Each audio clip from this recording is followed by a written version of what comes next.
Hi friends, എല്ലാവർക്കും പുതിയൊരു വീഡിയോയിലേക്ക് സ്വാഗതം. ഇന്നത്തെ വീഡിയോയിൽ ഞാൻ നിങ്ങൾക്ക് പരിചയപ്പെടുത്താൻ പോകുന്നത് ഒരു സ്മാർട്ട് ഫാനാണ്. നമ്മൾ സ്മാർട്ട് ഫോൺ എന്നൊക്കെ കേട്ടിട്ടുണ്ട്, പക്ഷേ ഇത് ഒരു സ്മാർട്ട് ഫാനാണ്.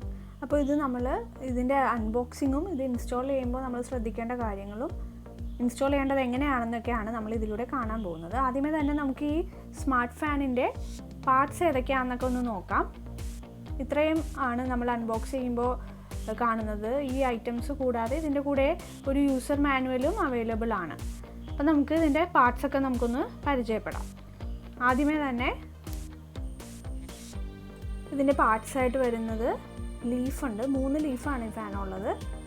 പിന്നെ ഉള്ളത് ഇതിൻ്റെ കപ്പ്, പിന്നെ അത് ഹാങ് ചെയ്യുന്ന ആ ഒരു പൈപ്പ്, പിന്നെ നട്ടും ബോൾട്ടും ഉണ്ട്, പിന്നെ ഒരു ക്ലിപ്പ്, മോട്ടറ്, റിമോട്ട്, പിന്നെ വർക്ക് ചെയ്യിക്കുന്ന ബാറ്ററിയും. ഇത്രയുമാണ് പാർട്സുകൾ അടങ്ങിയിരിക്കുന്നത്. ഇതിൻ്റെ കൂടെ നമ്മൾ നേരത്തെ പറഞ്ഞ പോലെ യൂസർ മാനുവലിൽ ഇത് ഇൻസ്റ്റാൾ ചെയ്യുന്ന എല്ലാ ഡയറക്ഷൻസും അത് ഇൻസ്റ്റാൾ ചെയ്തതിന് ശേഷം നമ്മൾ ശ്രദ്ധിക്കേണ്ട കാര്യങ്ങളെല്ലാം ഉണ്ട്.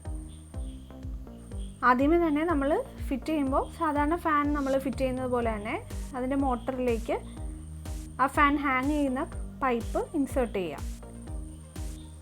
പിന്നെ അത് നമ്മൾ ഇതിൻ്റെ കൂടെയുള്ള നട്ടും ബോൾട്ടും യൂസ് ചെയ്തിട്ട് നമ്മളത് നല്ലപോലെ ഇൻസേർട്ട് ചെയ്ത് അത് ടൈറ്റാക്കി കൊടുക്കുക.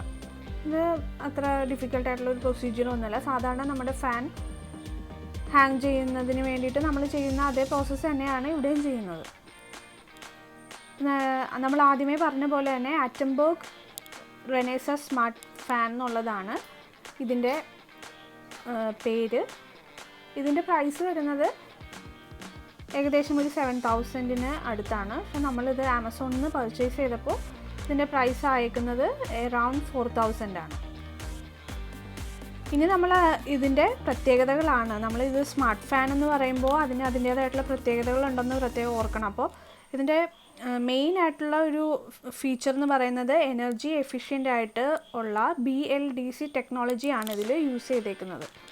അപ്പോൾ ആ ഒരു ടെക്നോളജിയുടെ പ്രത്യേകത എന്ന് പറയുന്നത് ഏകദേശം 65% വൈദ്യുതി ലാഭിക്കാൻ പറ്റും നമുക്ക് സാധാരണ ഫാൻ അപേക്ഷിച്ച് നോക്കുമ്പോൾ.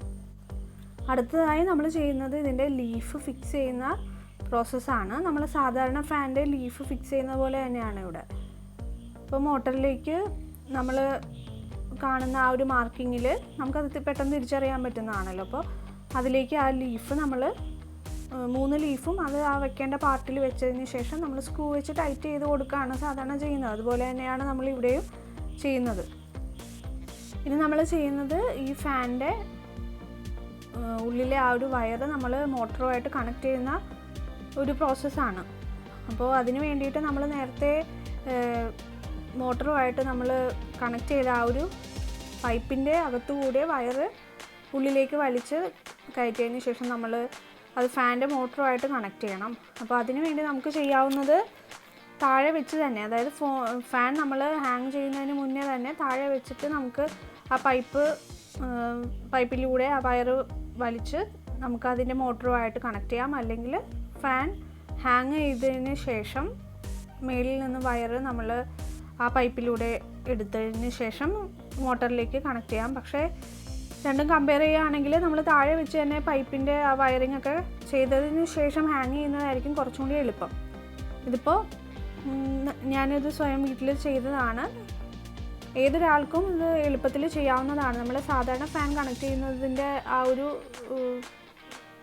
പ്രോസസ്സ് ഇതിനും വരുന്നുള്ളൂ. അടുത്ത പ്രോസസ്സ് എന്ന് പറയുന്നത് നമ്മുടെ ഫാനിൻ്റെ പൈപ്പിലേക്ക് 2 കപ്പും ഫിക്സ് ചെയ്യുന്ന പ്രോസസ്സാണ്. 2 കപ്പും ഉള്ളതിൽ മേളിൽ വരുന്ന കപ്പിൻ്റെ സർഫേസിൽ ആറ്റംബർഗ് എന്ന് പറയുന്ന ഈ ഫാനിൻ്റെ ആ കമ്പനിയുടെ പേര് കാണത്തക്ക രീതിയിൽ വേണം നമ്മളത് ഫിക്സ് ചെയ്യാനായിട്ട്. അതാണ് നമ്മൾ ഈ ഒരു വീഡിയോയിൽ ഇപ്പോൾ കാണുന്നത്.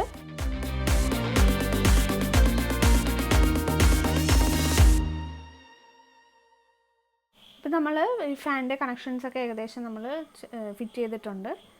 ഇനിയാണ് നമ്മൾ ഏറ്റവും ശ്രദ്ധിക്കേണ്ട ഭാഗം വരുന്നത്. അതായത് നമ്മൾ സാധാരണ ഒരു പുതിയതായിട്ടാണ് ഈ ഒരു ഫാൻ കണക്ട് ചെയ്യുന്നതെങ്കിൽ നമുക്ക് പ്രത്യേകിച്ച് പ്രശ്നങ്ങളൊന്നും വരുന്നില്ല. അതല്ല, ഇതിനു മുന്നേ നമ്മൾ പഴയ ഫാൻ യൂസ് ചെയ്തിട്ട് നമ്മൾ പുതിയതായിട്ട് ഈ ഫാൻ മാറ്റി വെക്കുന്ന ഒരു രീതിയാണെങ്കിൽ പഴയ ഫാനിൻ്റെ റെഗുലേറ്റർ നമ്മൾ യൂസ് ചെയ്ത റെഗുലേറ്റർ അവിടെ ഉണ്ടാവും. അപ്പോൾ അത് ഡിസ്കണക്ട് ചെയ്യേണ്ട പ്രോസസ്സ് വളരെ അത്യാവശ്യമാണ്. അപ്പോൾ ആ ഒരു പ്രോസസ്സാണ് നിങ്ങളിപ്പോൾ കാണുന്നത്. കാരണം നമ്മളിപ്പോൾ ഇൻസേർട്ട് ചെയ്യുന്ന സ്മാർട്ട് ഫാനിന് റെഗുലേറ്റർ ഇല്ലാതെ വർക്ക് ചെയ്യുന്നത് റിമോട്ട് യൂസ് ചെയ്തിട്ടാണ്.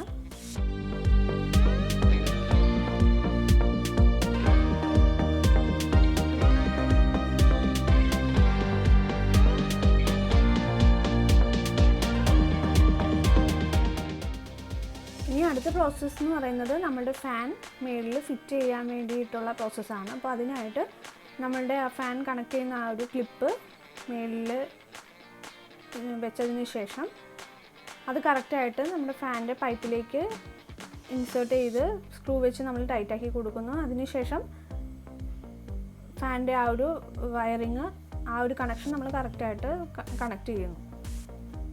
ഇനി ഇതിൻ്റെ ഏറ്റവും വലിയ പ്രത്യേകത നമ്മൾ എടുത്തു പറയേണ്ടത് ഇതിൻ്റെ പവർ കൺസപ്ഷൻ തന്നെയാണ്. ഇതിൻ്റെ ഓരോ സ്പീഡിലും ഓരോ പവറാണ് ഇതിൽ വരുന്നത്. ആദ്യത്തെ ഒരു സ്പീഡ് 1ൽ നമ്മൾ ഈ ഫാൻ യൂസ് ചെയ്യുമ്പോൾ വരുന്ന പവർ എന്ന് പറയുന്നത് 3 വാട്ടാണ്. സ്പീഡ് 2 ആണെങ്കിൽ 7 വാട്ട്, സ്പീഡ് 3 ആണെങ്കിൽ 12 വാട്ട്, സ്പീഡ് 4 ആണെങ്കിൽ 18 വാട്ട്, സ്പീഡ് 5 ആണെങ്കിൽ 28 വാട്ട്. ഇതിൻ്റെ മാക്സിമം സ്പീഡ് വരുന്നത് ബൂസ്റ്റ് സ്പീഡ് എന്ന് പറയുന്ന ആ ഒരു സ്പീഡിലാണ്. അതിൻ്റെ പവർ കൺസപ്ഷൻ വരുന്നത് 35 വാട്ടാണ്. മറ്റു ഫാനുകളെ അപേക്ഷിച്ച് നോക്കുമ്പോൾ മറ്റു ഫാനുകൾ ഏത് സ്പീഡാണെങ്കിലും വലിയ ഡിഫറൻസ് വരാതെ ഏകദേശം 70 മുതൽ 80 വാട്ടോളം പവർ കൺസപ്ഷൻ അവിടെ വരാറുണ്ട്.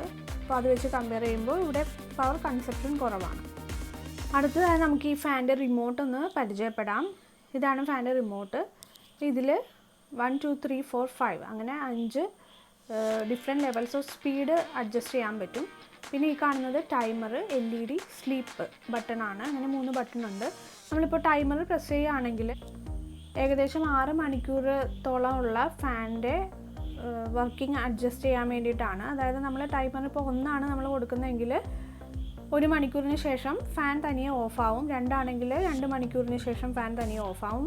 അങ്ങനെ ഏകദേശം 6 മണിക്കൂർ വരെ നമുക്ക് ആ ഫാനിൻ്റെ വർക്കിംഗ് നമുക്ക് കൺട്രോൾ ചെയ്യാൻ പറ്റും.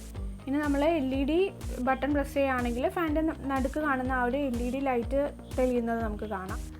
നമ്മൾ രാത്രിയൊക്കെ കിടക്കുന്ന സമയത്ത് ചെറിയൊരു വെട്ടം നമ്മുടെ റൂമിൽ വേണമെന്നുണ്ടെങ്കിൽ നമുക്ക് ആ LED ബട്ടൺ ഓൺ ചെയ്യാം. അത് ഓഫാക്കിക്കൊണ്ട് LED ബൾബ് നമുക്ക് ഓഫാക്കാവുന്നതുമാണ്.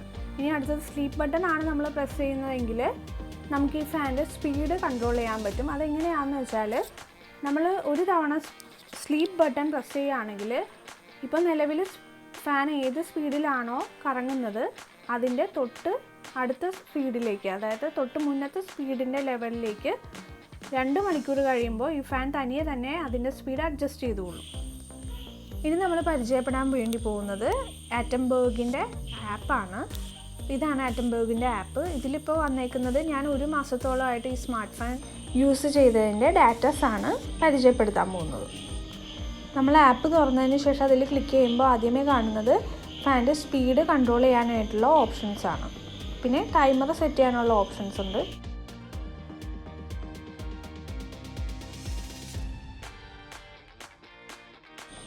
അതുകൂടാതെ ഈ ഫാനിൻ്റെ LED കൺട്രോൾ ചെയ്യാൻ പറ്റുന്ന ഓപ്ഷൻസും അതുപോലെ തന്നെ സ്ലീപ്പ് മോഡ് ഓപ്ഷനും ഈ ഇൻ്റർഫേസിൽ തന്നെ നമുക്ക് ലഭിക്കുന്നതാണ്. ഇനിയിപ്പോൾ നമ്മൾ കാണുന്നത് 1 മാസത്തോളമായിട്ട് ഈ സ്മാർട്ട് ഫാൻ യൂസ് ചെയ്തതിൻ്റെ ഡാറ്റാസൊക്കെയാണ്. കാർബൺ ഡൈ ഓക്സൈഡ് സേവ് ചെയ്തേക്കുന്നത് 6.5 എന്ന് കൊടുത്തിട്ടുണ്ട്. അതേപോലെ തന്നെ എനർജി യൂസ് ചെയ്തേക്കുന്നത് 11 യൂണിറ്റാണ്. പിന്നെ കാണുന്നത് റൺ ടൈം ആണ്. റൺ ടൈം 570 മണിക്കൂറാണ്. ഇനിയിപ്പോൾ നമ്മൾ കാണാൻ പോകുന്നത് ഈ ഫാനിൻ്റെ ഏറ്റവും വലിയ പ്രത്യേകതയാണ്. അതായത് നമ്മൾ വൈഫൈ യൂസ് ചെയ്തിട്ട് ഈ ഫാൻ നമുക്ക് എവിടെ നിന്ന് വേണമെങ്കിലും കൺട്രോൾ ചെയ്യാൻ പറ്റും.